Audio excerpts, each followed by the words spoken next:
All right, Kevin back with you here for another episode of the Million Dollar Relationships Podcast. And today I am here with my friend Ryan Niddel. And Ryan, man, so awesome to have you here. Thanks for taking the time to do this today. Kevin, I'm honored. I'm honored that you thought of me and that we've reconnected after, it was, I think almost pre-COVID was the last time we spent time together. And so just really, really humbled and honored to be in your presence. It's always so much fun talking to you. So I look forward to this conversation. Well, same here. The feeling is 100% mutual. And so what I'll do is we'll just kind of start by letting you share a little bit, Ryan, about what you do, who you serve, what motivates you to do what you do, and just kind of give everybody a little bit of context on who Ryan Niddel is.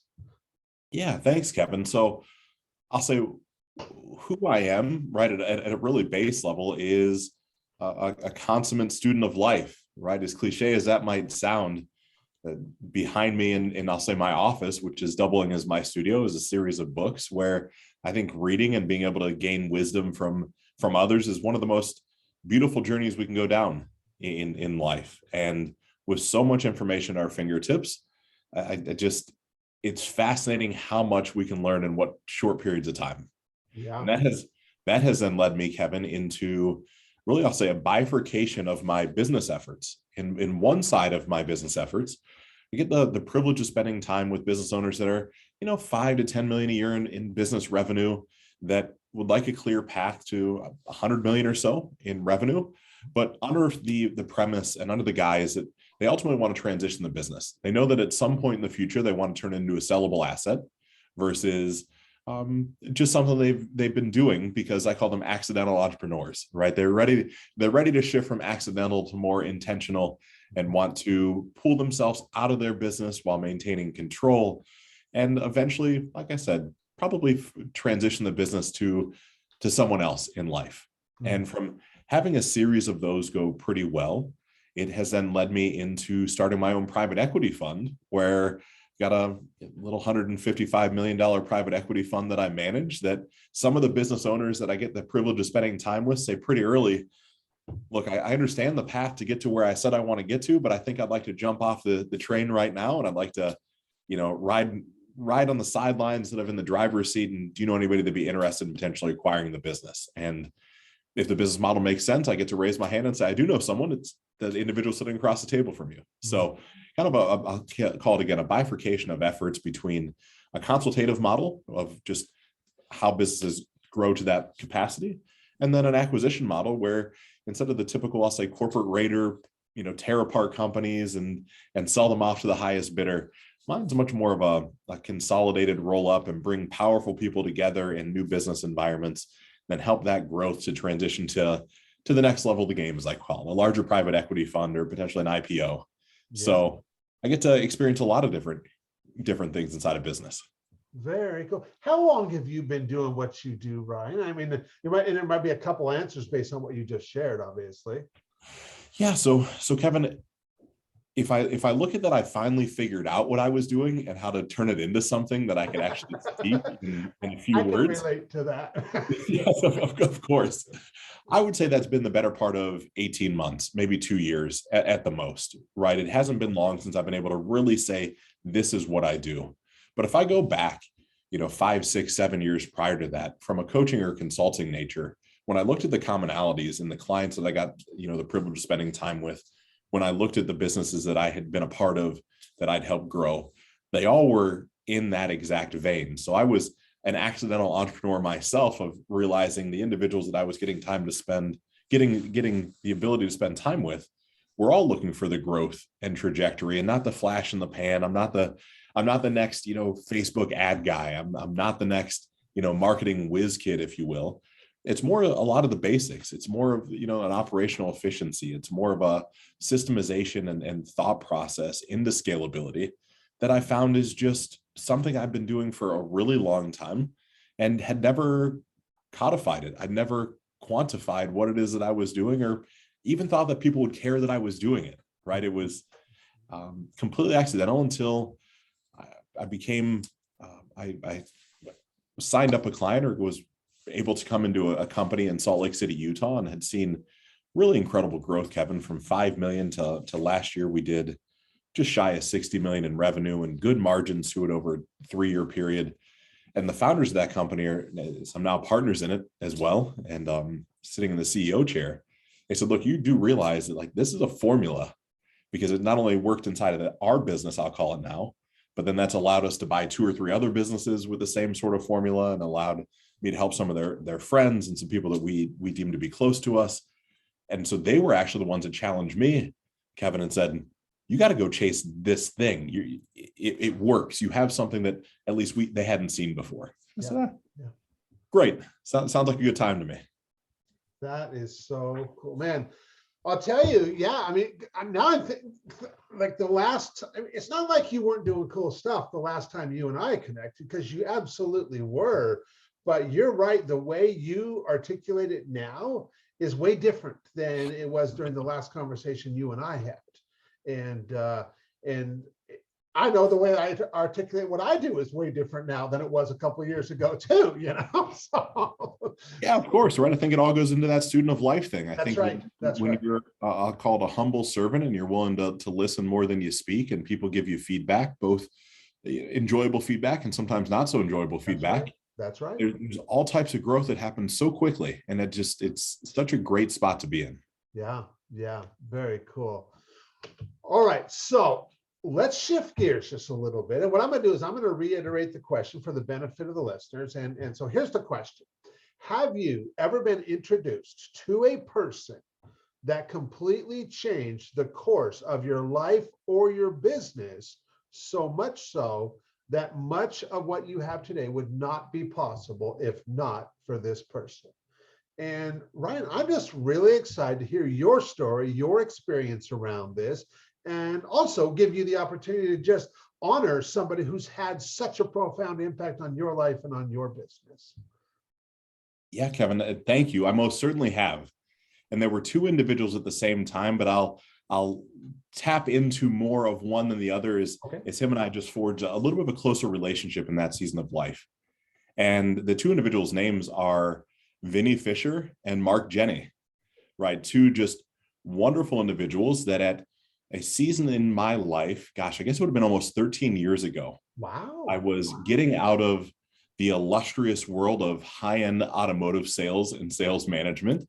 And, was certainly not at the point of retirement by any means, but it was burnout on some of the things that I had experienced in that industry, and was given the opportunity to sit in and interview for a position at a startup web hosting company that Mark and Vinny had co-founded.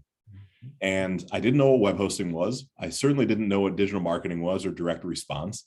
I didn't know what a mastermind was. I'd never heard of, Genius Network or War Room or any of these things that are now second nature to me.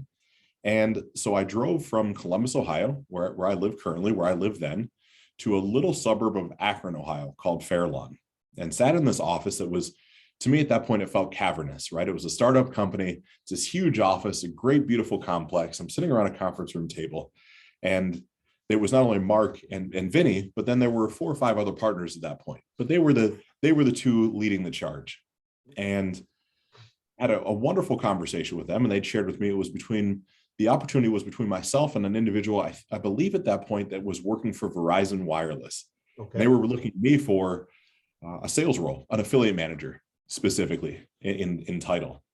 And so wasn't sure if I was going to jump into that industry. Didn't know if I did well in the interview or not, Kevin. It was a good interview, but it was nothing that when I left that said, boy, I absolutely rang the bell on this one. This is incredible. There was also nothing that said I bombed it. So went home and had interviewed with a couple other dealerships to run, and got a call back from Vinny asking if I come back for a second interview.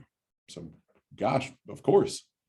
So come back up, and at the end of our interview, at the end of our conversation, him and the team decided to offer me a job and put a job offer in front of me that I remember plain as day, Kevin, back then. It was it said very clearly on it that the top commission I could earn, the top compensation, like from the example they put, was $40,000 a month or more.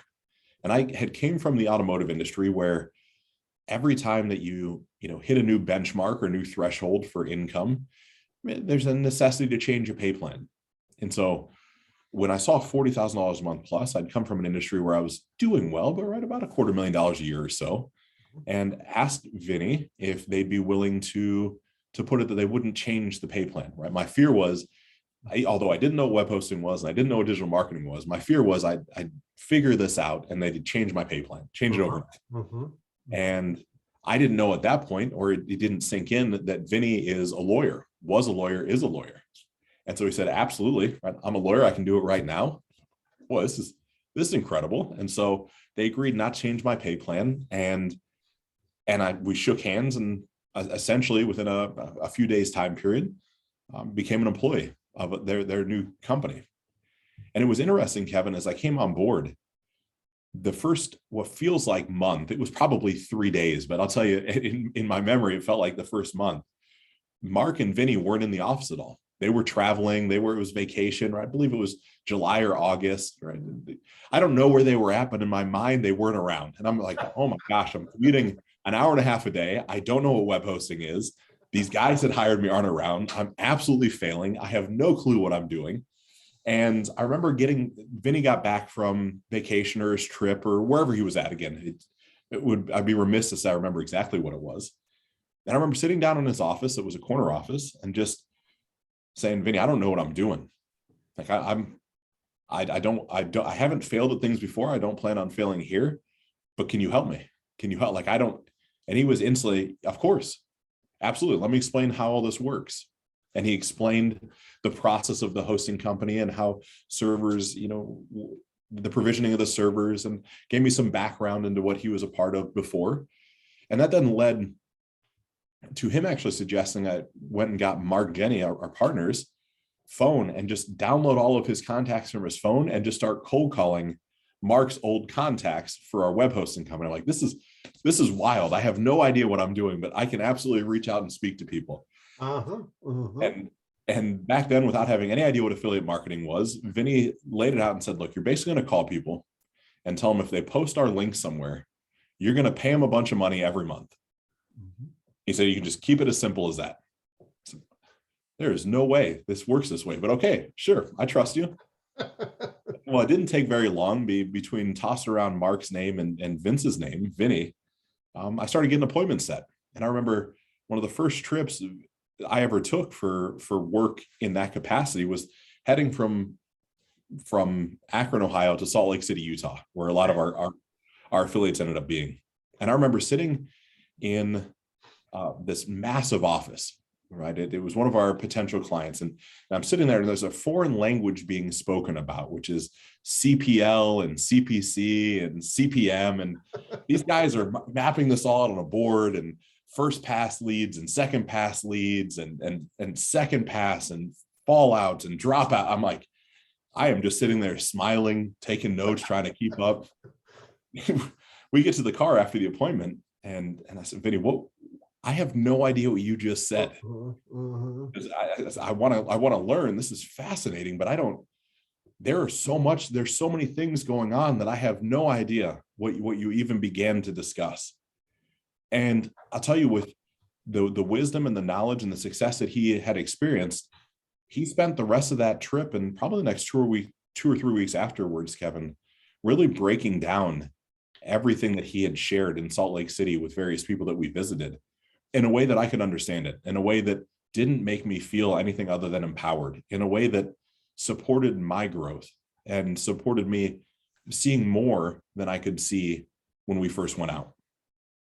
And Kevin, that led to such rapid success for me personally, but I'll say for our company, with signing up affiliates. And gosh, we just hit growth numbers that I had never seen before, right? I remember logging into our affiliate platform and pressing refresh like every 20 or 30 seconds and just seeing like what felt like hundreds of sales. And again, those sales were somewhere between $200 and $300 a piece, and just seeing all this money that 6 months ago, I didn't know how the internet worked at all, let alone affiliate marketing.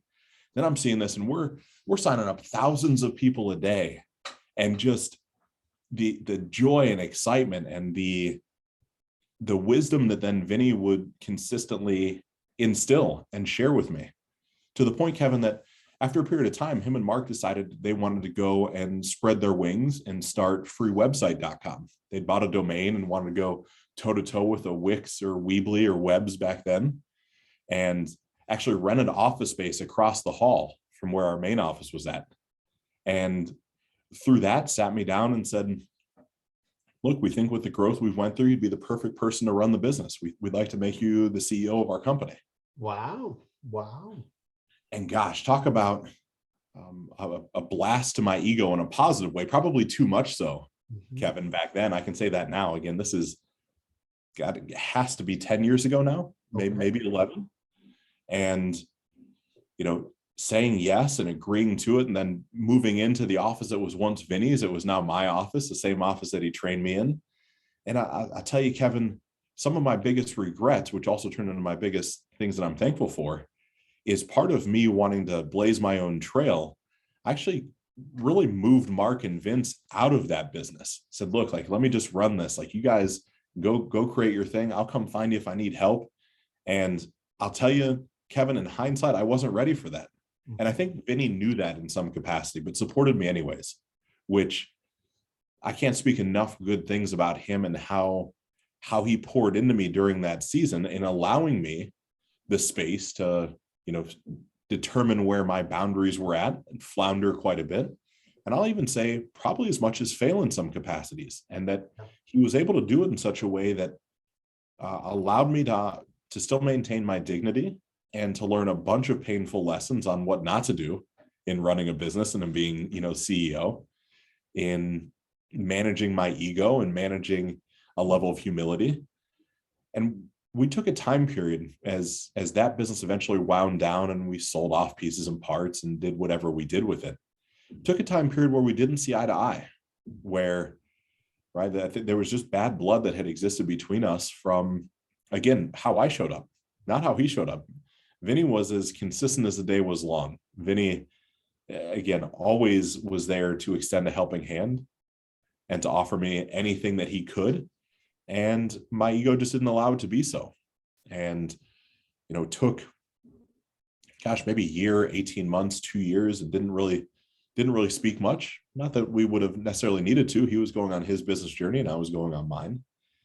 And then we reconnected as he had launched, with now incredible success, fullyaccountable.com, an outsourced accounting firm, really, that's to minimize what he's created. So he was almost he's a trailblazer. He's an innovator. He saw something that there was going to be a shift in the market to turning really a software into a service, or a service into a software, or something that it was serving a necessity that we needed inside the direct response space.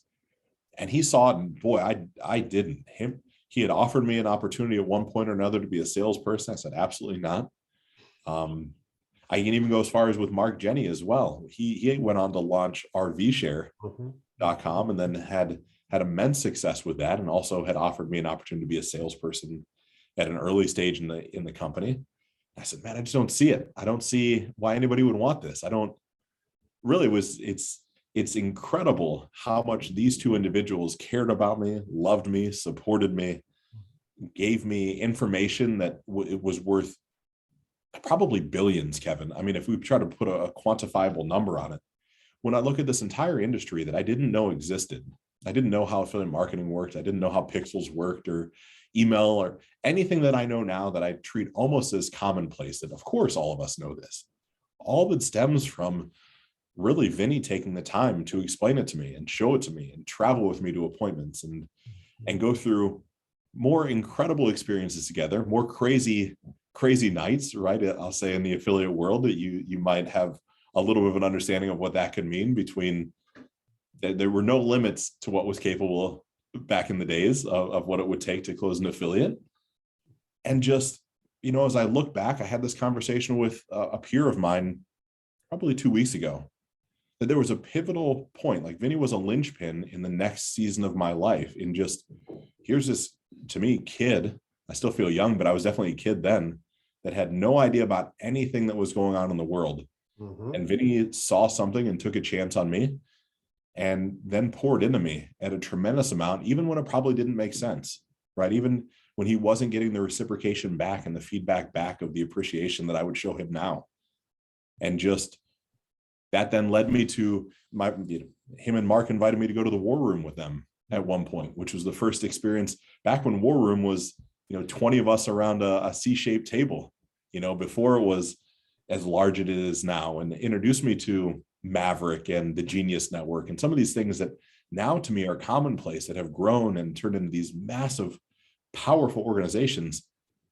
They were small back then. It was 20, 25, 30 people. I don't even know the number. It was like you were part of this elite crowd. And I didn't fully realize what that meant back then either, Kevin. Yeah. I mean, to be around people that now are, literally looked at as just the pinnacle of direct response marketing, the pinnacle of entrepreneurial excellence. And to realize that these guys were just bringing me along for the ride and allowing me to be in the presence of such greatness. My life would not be the same without Vinny Fisher coming into it, and without him lending a helping hand, and without him kicking my rear end when I needed it as well, kicking me out of the nest, being frustrated, saying we got to part ways, and then reconvening and being able to have the humility on my side, and on his side, the acceptance of an apology, right? Of just, I've grown. I understand what went on, and I love you to death for all that you've done for me, even the stuff that might not make sense. I couldn't appreciate it more. Yeah. Yeah. Vinny Fisher all day long, Kevin. He's the guy for me. Man. So what, if we look at just like one or two things that just really stand out in your mind that, that how you benefited personally, that without Vinny, and we'll include Mark in there too, without Vinny or Mark, that would have never happened. Yeah. So one will be a little tongue in cheek, but still fun. One is at Affiliate Summit East in New York City. Our hosting company was just gaining traction, and we decided to go there and have a booth, but also have a really good time. And we ended up at that moment in time, the first night of Affiliate Summit, at a place called Juliet's Supper Club. And we showed up at midnight, and here it's my first time in New York City, right? Hadn't been there before. I'm told not to even show up to a bar until midnight. And we show up, it's the entire hosting company, everybody that we traveled with, we all show up at midnight. And we're the first 8 or 9 people in the place. There's nobody in this entire establishment, bar, club, whatever we'd call it. By 1:30 or 2, people start pouring in. And it's everybody from the affiliate space. Mm-hmm. But then it's also Busta Rhymes. It's also a third of the New York Giants. It's just this fascinating group of individuals where we're having just a ridiculous amount of fun together from what I can remember, right? It gets a little hazy at some point on the backside of the conversation. But I remember waking up and having breakfast with Mark and Vinny and comparing receipts to see, like, can we piece together what happened last night? Is there some way for us to do this? And Kevin, we spent it couldn't have been more than 6 hours. I think it was probably less than that because we got there at midnight, and I know I went home before the sun came up. We spent somewhere like $56,000 on entertainment and alcohol and whatever else. I don't even remember all the things.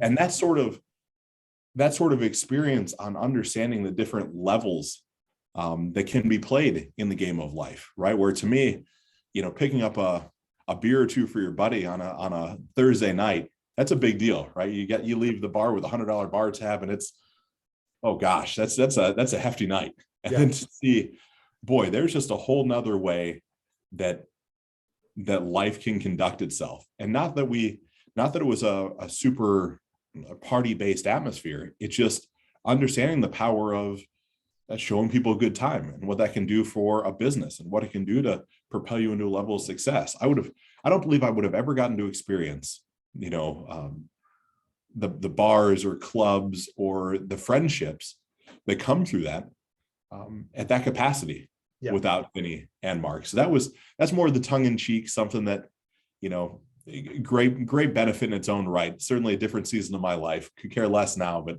incredible stories to be able to pass down to others. And then the more practical application, Kevin, I think it's the way that I'll remove the word think. It's data monetization. It's being able to view what goes on and get into second and third order consequences of the decisions that are in front of us. It's understanding that not from a nefarious standpoint, but every piece of data that flows anywhere is being monetized by somebody, and probably somebodies, probably multiple people. And to understand the power of the flow of information from a sense of being able to potentially acquire a customer at a negative on the front side of a funnel that then allow you to outbid your competition, because you're going to monetize it further downstream, whether via a continuity program or via remonetization of the data. I would have had no idea those things existed. And now it's, especially in the private equity world and in every business I'm a part of, data monetization is a core component of every business, even if it's just kept internal, even if it's never selling a lead to anybody, even if it's not a call center basis. It's just part of the way that I analyze deal structures now. It's part of the ways I analyze sales processes now. And I didn't have any of those tools or skills before I met Mark and Vinny. And again, specifically Vinny and all the things that he shared. Vinny, it has just a level of humility and brilliance to him that few people I've come across have. Yeah, he definitely does. He definitely does. You know, I'll tell you, the goal for this podcast is it's always been twofold. You know, one, to give people like yourself the opportunity to share your story and honor somebody that's had such a profound impact on your life. And then for the listener, who is actually the same person, they are also entrepreneurs, founders, and CEOs, to just inspire and motivate them to place a little bit more intentional focus on creating more real, meaningful, rewarding, and of course, profitable relationships in their lives. And, for us entrepreneurs, relationships are the most valuable asset we possess. And we definitely achieved that goal here today. I want to thank you for that. Man, I just think,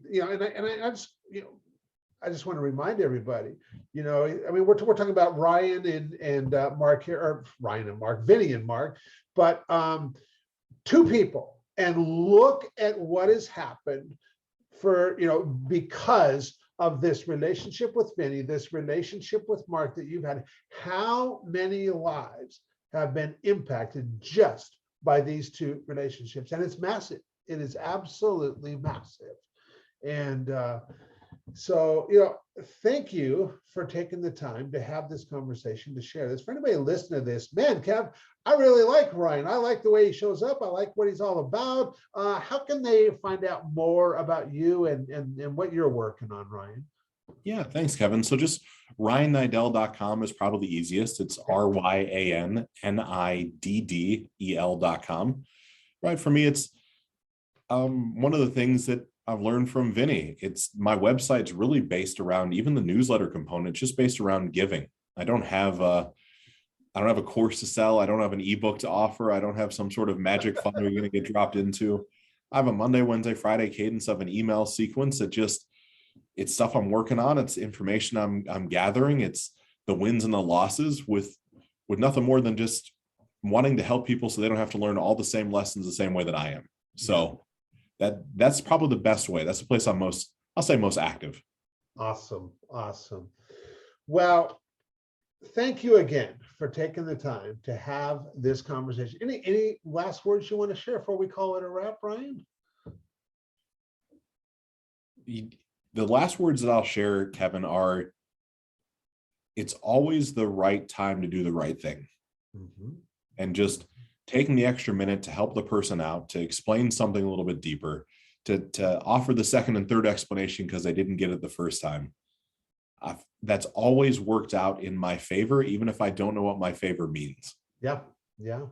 And just being able to sit with that and realize that until this very moment, Kevin, I don't know that I realized that was probably something that Vinny and Mark gave me as a gift I didn't even realize I was given. Good stuff. Well, Ryan, thanks again for having this conversation today. I really appreciate it. Really appreciate you, man. Yeah, you as well, Kevin. Thanks for having me.